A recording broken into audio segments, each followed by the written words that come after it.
السلام علیکم، خبریں ٹی وی .net پہ آپ کو خوش آمدید کہتے ہیں۔ آج ہمارے اسٹوڈیو میں ایک ایسے شخصیت بیٹھی ہیں جن کی سٹوری کوئی نئی سٹوری نہیں ہے۔ آپ عموماً سنتے ہوں گے، دیکھتے بھی ہوں گے کہ جو اوورسیز پاکستانیز ہیں یا ویسے ہی اپنے رشتہ داروں میں یہ جھگڑا عام ہوتا ہے، جائیداد کا جھگڑا ہوتا ہے، اور اوورسیز جب باہر چلا جاتا ہے تو اس کی جائیداد کو ہڑپ کرنا بڑا آسان ہوتا ہے، کیونکہ وہ وہاں دال روٹی کے چکر میں ہوتا ہے اور پاکستان میں پیچھے اس کی جائیداد کا کوئی رکھوالی کرنے والا نہیں ہوتا۔ لیکن یہاں قصہ تھوڑا سا مختلف ہے۔ یہ اوورسیز تو ضرور ہیں۔ ہمارے ساتھ موجود ہیں بلال افضل خان۔ السلام علیکم بلال صاحب۔ وعلیکم السلام۔ تو بلال افضل خان امریکہ میں، اور ان کے اپنے بھائیوں نے ان کی جائیداد پہ قبضہ کیا ہوا ہے اور انہوں نے مختلف عدالتوں پہ کیس بھی جیتے ہوئے ہیں، لیکن کچھ نہیں ہو رہا۔ اچھا بلال صاحب، آپ تھوڑا سا ہمارے ناظرین کو بتائیے کہ یہ آپ کی کتنی جائیداد ہے اور آپ کو کہاں کہاں سے عدالتوں سے آپ کے حق میں فیصلہ بھی ہو گیا ہے، اور آپ کے بھائی کا نام کیا ہے اور وہ کیا چاہتا ہے؟ جی میں یہ عرض کرنا چاہتا ہوں کہ میرے بھائی کا نام ہے طارق افضل خان، جو راولپنڈی پولیس میں تھا، اور اس کا پورا ریکارڈ جو آپ ٹریک اٹھا کے دیکھ لیں وہ سارا اس کا کرمنل تھا، اور اس کے کچھ FIRs بھی ہیں۔ اور دوسرے بھائی کا نام ہے خالد افضل خان، وہ انگلینڈ میں ہوتا ہے۔ جی تو ہمارے والد صاحب فوت ہوئے ہیں، تو انہوں نے قبضہ کر لیا، اس کی بیوی نے اور اس نے طارق نے۔ واہیات گالیاں میں بیان نہیں کر سکتا آپ کے سامنے، والدہ کو اور بہنوں کو نکال دیا دے کے۔ اور پھر کتنے بہن بھائی ہیں آپ؟ سر ہم 3 بھائی اور 3 بہنیں۔ ٹھیک ہے، اور قبضے والے 2 ہیں؟ قبضے والے 2 ہیں جی۔ 4 کو محروم کر دیا ہے؟ 5 کو جی، والدہ کے ساتھ۔ والدہ کے ساتھ؟ جی والدہ بھی محروم؟ جی اچھا ٹھیک ہے جی جی، تو بتائیں آپ کو۔ جی ہاں جی، تو سر ہم نے عدالت میں ہم گئے، جیسا کہ ہر پاکستانی کا یہ خواب ہوتا ہے کہ عدالت میرے ساتھ انصاف کرے گی یا مجھے جلد انصاف ملے گا۔ یہ سر 17 سال ہو گئے میرا اس سسٹم سے، یا اپنے چیف جسٹس صاحب سے، عمران خان شہباز شریف صاحب جو وزیر اعظم ہیں موجودہ، یا وزیر اعلیٰ ہیں، جو بھی میری جہاں تک آواز جا رہی ہے، سب سے یہ مطالبہ ہے کہ مجھے بتائیں کہ میں وہ اتنی لمبی زندگی میری والدہ ہم کہاں سے لائیں، جو ہمیں 17 سال سے اپنے ہی والدین کا گھر یا پراپرٹی نہیں، بات پراپرٹی کی نہیں، ہمارے حق کی ہے، گاڑی ان کے قبضے میں ہے۔ 17 سال ہو گئے، نہ اس گاڑی میں مجھے بیٹھنا مالک ہونے کے باوجود نصیب ہوا، نہ میری والدہ کو۔ والد صاحب آپ کے کیا کرتے تھے؟ وہ جی سیاستدان تھے وہاں کے، حضروں کے کونسلر تھے، یہ ایسا کچھ تھا۔ اچھا، مطلب جی چھوٹے لیول کی وہ سیاست کرتے تھے۔ جی جی۔ اور آپ نے بتایا کہ آپ 3 بھائی ہیں، 3 بہنیں ہیں، ایک جی آپ کی بوڑھی والدہ ہیں۔ جی۔ اور بوڑھی والدہ آپ کہاں پہ رہتی ہیں؟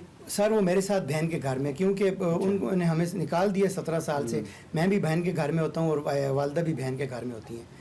ٹھیک ہے، لیکن آپ نے جو فرمایا کہ آپ کا یہ آپ کی خواہش ہے کہ آپ کو انصاف ملے، جی، لیکن انصاف اس حد تک تو آپ کو ملا کہ آپ کے حق میں فیصلے ہوئے عدالتوں نے؟ سر صرف کاغذات کی حد تک ہوئے نا، عملی طور پہ تو سر ہمیں جس وجہ سے ہمارے بہنوئی قتل ہوئے، میری بہن معذور ہو گئی، پاگل ہو گئی، وہ میری زندگی تباہ ہو گئی، میری جوانی کے بہترین 17 سال عدالتوں کے چکر لگاتے ہوئے گزر گئے، میری ماں کا بڑھاپا جو آرام کرنے کے اس کے دن ہے، وہ روتی ہے، کہتی ہے مجھے انصاف چاہیے کہ میں اپنی آخری دن اپنے خاوند کے گھر میں گزار سکوں، نہ کہ وہاں پہ میرا بھائی اور اس کی بیوی قبضہ کر کے بیٹھے ہوں۔ اور وہ اس گھر میں وہ رہتے ہیں صرف؟ جی وہ رہتے ہیں ڈیرے پہ۔ اور یہ گھر کہاں پہ ہے؟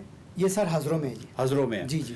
اچھا، آپ باقی سارے جو ہے وہ باہر دوسرے گھروں میں رہتے ہیں یا اپنے پرائیویٹ جہاں؟ جی اپنے جی بہنیں اپنے گھروں میں ہیں۔ اچھا، آپ نے یہ سول کورٹ سے کیس جیتا ہے یا ہائی کورٹ سے جیتا ہے؟ سر سول سے بھی جیتا ہے، سیشن سے بھی جیتا ہے، اور ہائی کورٹ سے بھی۔ ہائی کورٹ سے بھی جیتا ہے۔ جی۔ اب انہوں نے آگے اپیل کی ہوئی ہے کہیں یا کیا؟ نہیں سر، کچھ بھی نہیں، ہمیں تو 3 سال سے اپنے کیسوں کا نہ مرڈر کا کچھ پتہ ہے کیا ہو رہا ہے، نہ پراپرٹی کا پتہ ہے، کیونکہ مرڈر کس کا ہوا ہے؟ مرڈر سر بہنوئی کا کیا ہے اس نے، طارق نے اور اس کے سالے نے، سرعام FIR بھی درج ہے۔ اچھا۔ اور اس میں 2 بندے بھی مفرور ہیں، بھاگے ہوئے ہیں۔ تو ساری اس کو جس طرح ہوتا ہے فیملی کے اس کے پریشر کے اوپر اور پولیس کے پریشر کے اوپر، میری بہن نے اس کو فی سبیل اللہ معاف کیا، اور جس دن یہ جیل سے باہر آیا 7 دن کے بعد اس بہن کے اوپر اس نے پلٹ کے کیس کیا، والدہ کے اوپر، اور اپنی جان بخشوا کے جیل سے باہر آ کے اور کیا۔ ابھی سر جو بندہ میرے ساتھ، اس نے میرے دوستوں کو دھمکیاں دی ہیں، لوگوں کو دھمکیاں دی، کوئی اس کے ساتھ جائے گا تو میں یہ کروں گا وہ کروں گا، اس کو شوٹ کروں گا، تو ابھی میں بالکل تنہا ہوں، میں اوورسیز پاکستانی ہوں، میرا تو یہاں پہ کیس کی پیروی کرنے والا بھی اب کوئی نہیں ہے، اب 3 گھروں کا میں اکیلا مار دوں۔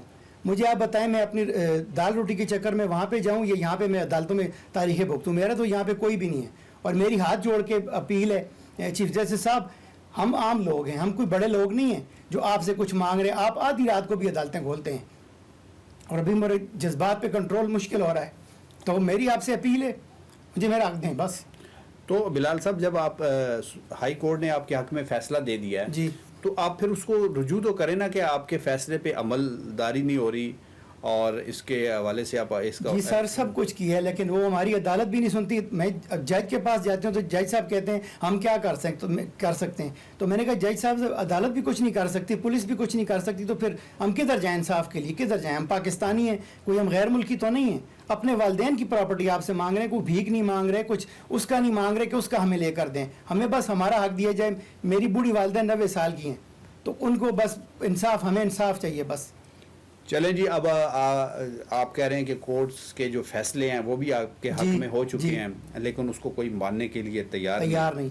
تو اب آپ یہ چاہتے ہیں کہ آپ جو ہمارے وزیر اعظم ہیں یا وزیر اعلیٰ ہیں جی ان تک آپ کی بات پہنچے اور وہ آپ کی داد رسی کریں. بالکل جی, اور پولیس والے بھی جو آئی جی پنجاب ہیں ان تک بھی آپ کی بات پہنچنی چاہیے. ان کو سر میں نے اپلیکیشن بھی بھیجی لیکن کوئی وہ ان کو اپلیکیشنز کہاں دی سر. چودھری افتخار صاحب سے لے کے ثاقب نثار صاحب تک اپلیکیشن ہم نے بھیجی ہیں سپریم کورٹ 4-5. میں خود بھی گیا ہوں, میری والدہ بھی گئی ہیں, لیکن کچھ کسی 90 سالہ آپ کی والدہ جی بہت بالکل بزرگ ہیں, معذور جی, ویل چیئر پہ لے کے میں گیا ہوں. اچھا, تو ان کا کسی نے نہیں پوچھا. ہزرو پولیس اور اٹک پولیس تو جیسے ہماری جان کی دشمن ہے. ابھی میں لائیو ساری دنیا نے دیکھا ہے, ویڈیو چل رہی تھی, میں ڈیرے میں گیا 16-17 سال کے بعد میں اپنے حق میں لوگوں کو بتا رہا تھا کہ یہ عدالت میں نشان لگائیں, یہ مجھے ملا, اب اس پہ میرا دل ہے کہ میں دیوار لگا کے اپنا حصہ نکالوں. تو یہ طارق اور خالد میرے بھائی وہاں پہ موجود تھے. خالد نے آگے بڑھ کے طارق کے کہنے سے میرا موبائل چھین لیا, اس کے پاس ہے ابھی بھی. اور پولیس میں سجاد نقوی صاحب ہیں SI, FIR بھی اس وقت انہوں نے کاٹی تھی یہ مرڈر کی بھی, تو ابھی انہوں نے میرے خلاف الٹا کر دیا کہ یہ آیا اور اس نے فائر کیا اور دھمکیاں دے کے گیا.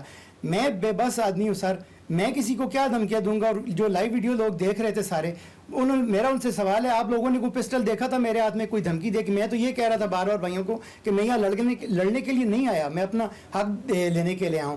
انہوں نے مجھے وہاں سے دھکے دے کے نکال دیا اور میرا موبائل چھین لیا جو ابھی تک, اور میرا امریکہ کا سارا ڈیٹا اس موبائل میں میرے موجود ہے. اور اگر مجھے کچھ بھی ہوا, میری فیملی کو یا مجھے کچھ ہوا, تو اس کے ذمہ دار ہزرو اٹک کی پولیس ہوگی اور میرے یہ 2 بھائی ہوں گے. اور جو اس کو باہر لے کر آئے ہیں 3 بندے, وہ اس میں اپلیکیشن میں نے بھیجی ہے, میرے پاس لکھی ہوئی ہے, RPO صاحب کے پاس بھی ہے, سب کے پاس ہے. وہ یہ لوگ ذمہ دار ہوں گے اگر مجھے کچھ بھی جانی مالی یا قانونی نقصان ہوا. ابھی پولیس میں آپ کو کیا بتاؤں کہ کتنی دشمن ہے پولیس.